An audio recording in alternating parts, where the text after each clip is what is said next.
What's up, guys? Episode 3 is about to begin, but in case you missed it, here's what happened in episode 2. Take a look.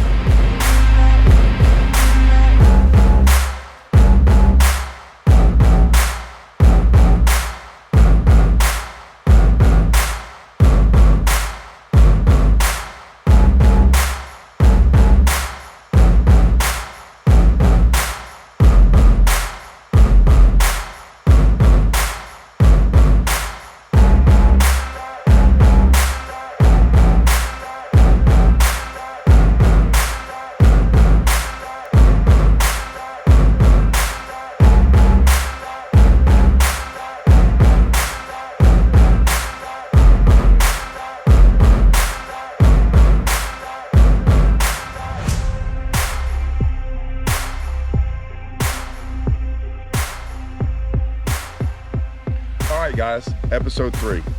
I'm always going to start off with this.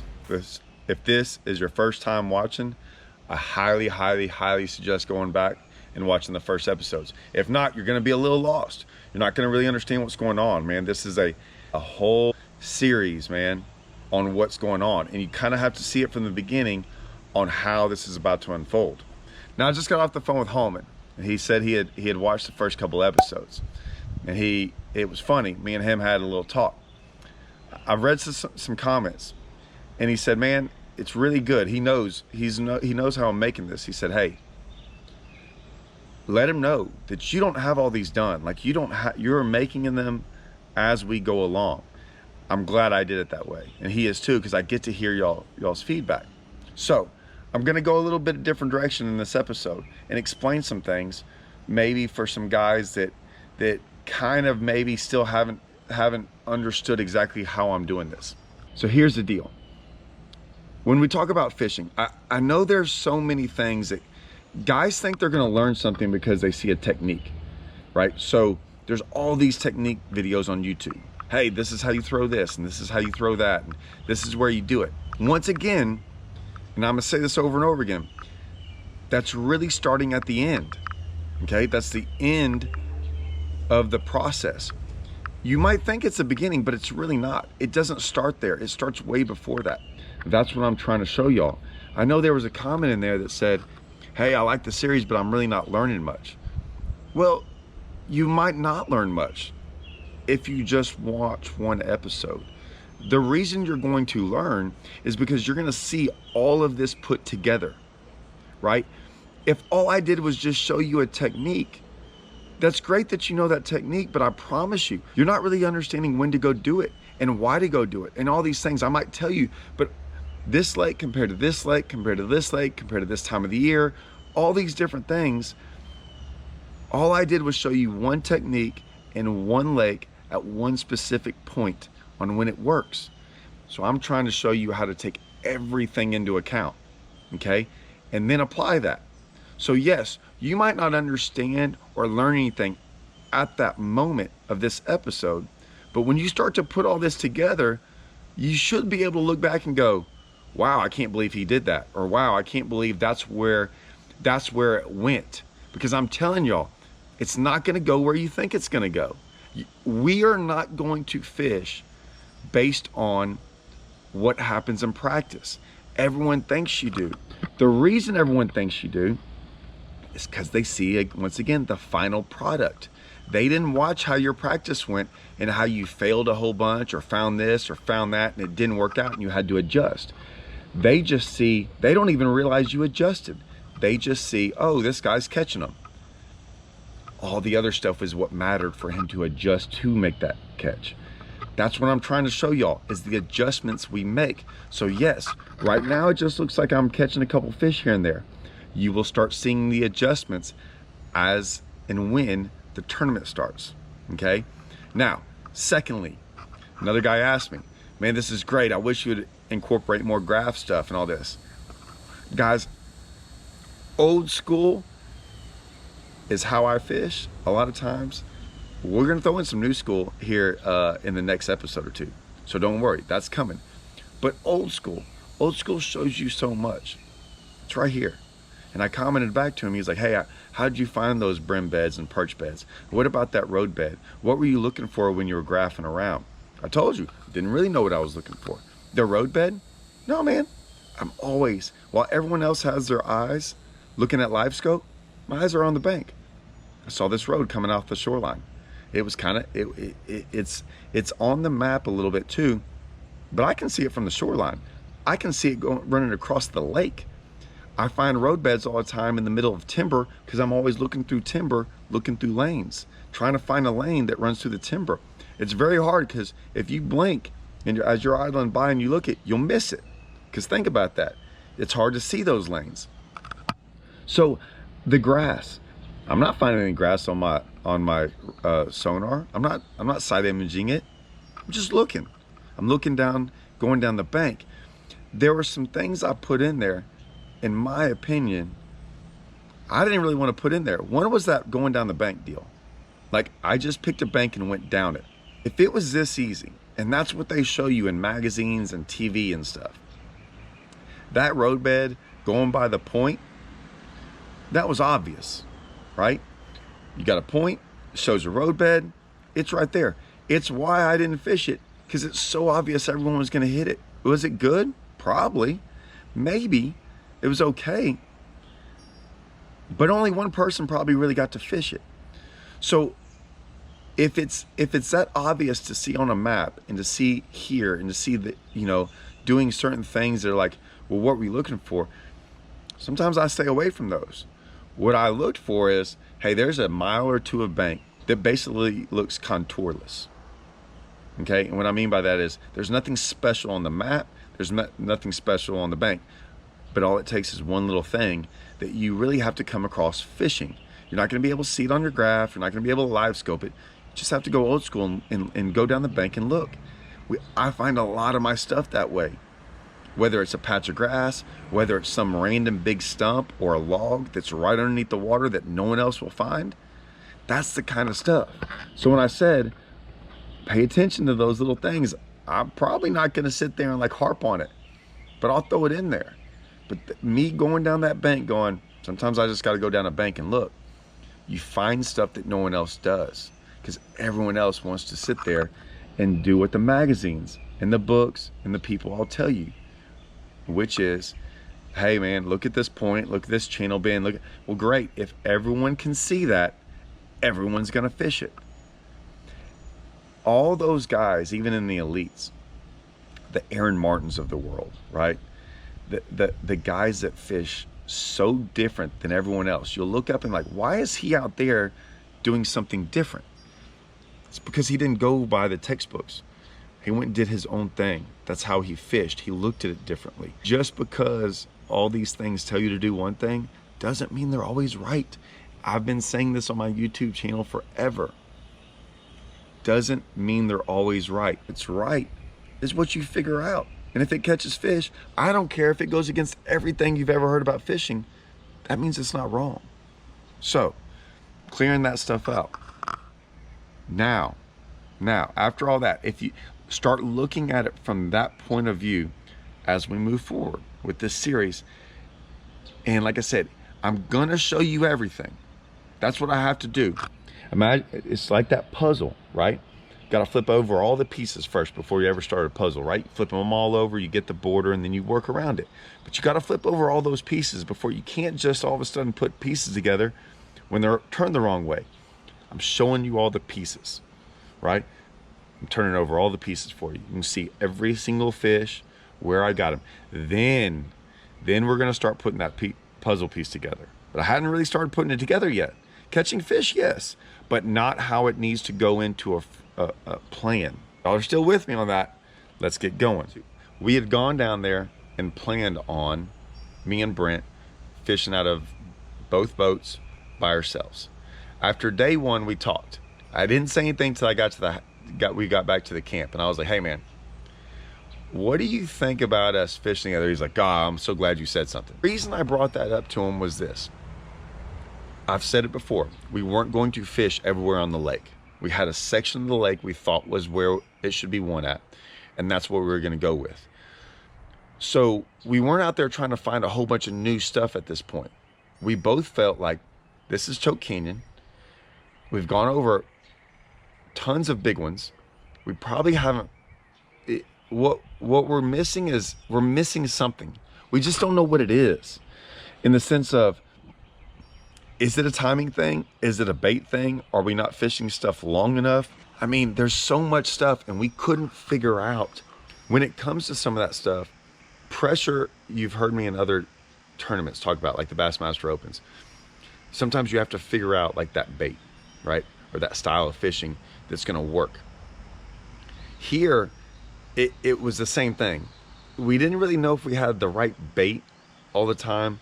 We wanted to catch them cranking, couldn't figure it out, really. I mean, we weren't getting bit cranking. It didn't feel right to crank.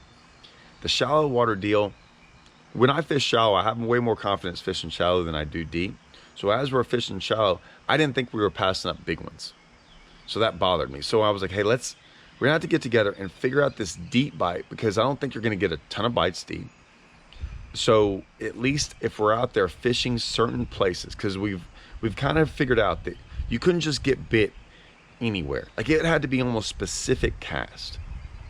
With that being said, is a lot of lakes you get out there and you can go down a ledge and catch them all down that ledge, or do some things like that. Wasn't the case. It felt very isolated, these places, which means multiple baits, doing multiple things. And two of us, now I'm allowed to crank. So right off the beginning, we go back to the perch beds. I've had a lot of people comment, what do you mean by perch beds? And I'm like, all right. So we have brim, perch. I guess north, anywhere up north, they have yellow perch, right? And they call them differently. Well, our brim or perch or whatever, we have like 20 different kinds, right? Shell crackers, and I'm not even gonna go through all the different kind of perch we have. So I kind of do it like this. I just say perch beds. We're all used to just saying perch beds, brim beds. I don't know. I've never really said called brim. Think of it like this. I'm from the South. I grew up saying Coke. Everything was a Coke. Dr. Pepper was a Coke. Sprite was a Coke. Everything was a Coke. It's kind of like that. Everything to me like that is a perch. It's just a perch. It's a smaller fish, a bass eats. So if I say perch beds from here on out, that's what I mean by that. So we went back to go fish the perch beds, and we started on them. I kind of told him which ones. I think there was like 8 or 9 of them. And one thing on the perch beds, they make their beds in certain places. Now, I'll be honest with you. It's easy to find perch beds at certain places, like road beds and things like that. The ones I was finding were out there on nothing. There might have been like a little bit of stubble rock around there, like a little bitty small rock, but you couldn't see it from the graph or the map or anything like that. And what I mean by the graph, like the map, you couldn't see it from the map. So they were just random, and I just happened to go across some, right? And the random ones sometimes are good, and so, but random is bad because you might go graph for like 3 hours and not find any. But I had found a couple in a small amount of area, and sure enough, I got bit on one of them, which was a different one from the day before. The 2 I got bit on the day before, we did not get bit on.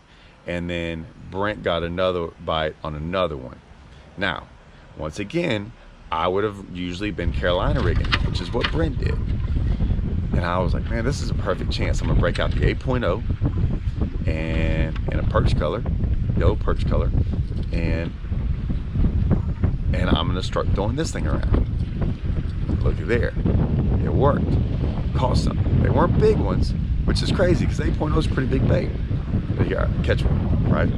So I'm like, okay, well, there's something. Fish long, catch another one, hook another one, don't get it in. So already I had caught 1 fish cranking the day before. Brent had caught none. Now we have 2 bites cranking. I'm like, okay, well, I'm gonna try this a little bit going on for the rest of the day. So that's what it did. 2 of us in the same boat felt like a better option for us at this point in time. 1 more day left, let's roll. Now we're gonna go maybe fish some deep stuff, figure some different things out, look around. We leave that area, and like I said, we're still gonna stay in the same, we leave that spot. I said, well, I didn't hit any of this grass. We started talking about the grass. We talked all night about what kind of grass he found, and I found the more shallow stuff. And I'm like, did any of us fish grass in a creek? And there's one big creek down there called Four Fingers. We didn't really fish grass in the creek. And I was like, well, what if it's set up different? Because the grass I found, and then I found grass later on in the day, I found some that was a little bit deeper. Like, what if this is the grass that they're in? Instantly go there and get bit. And then get another bite. And go by past some people, you know, and keep on going. We get in this one little pocket, and it's not even a pocket. I mean, it's you can see all around us. And I'm throwing that water plopper, and the grass was high, right? In the sense of it was matted where that Chapo's gonna get caught up in it. So I like reel it real fast to kind of jump over the grass, and like one explodes on it. And I was like, but it in the mat though. And I was going, uh-oh, okay, well, that's a different bite. That's not an opening or something like that. So I make like 2 more casts, and one blows up on it right next to the boat. I mean, right next to the boat. Now I'm going, okay, once again, they're biting this top water. It seems pretty easy. Like, they're gonna get this thing. Like, let's one of us keep this in our hands, kind of for the rest of the day.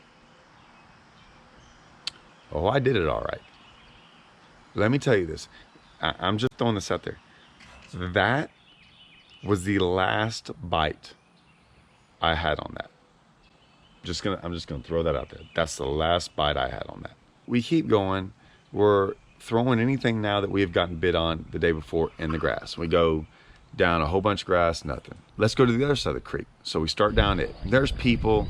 The problem is the wind's really blowing right now, like bad. It probably blew worse for about an hour or two than any other time. And the other side of the creek was a little bit calmer. But you could also 1, 2, 3, 4. I mean, there are the boats lined up down that creek. Almost no one's on our side. And you're going along, nothing. I think I get one bite. We get out to this point, right?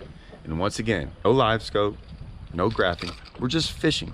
We're looking at what's in front of us. And I'm telling you, this is what people miss when they don't have their eyes up. I look out there and I see this. I see a blow up, and you can see us, man. Oh, and we're gonna throw at it. You know, even in practice, we don't care. So we both throw at it. It didn't bite. Kind of shocked about that.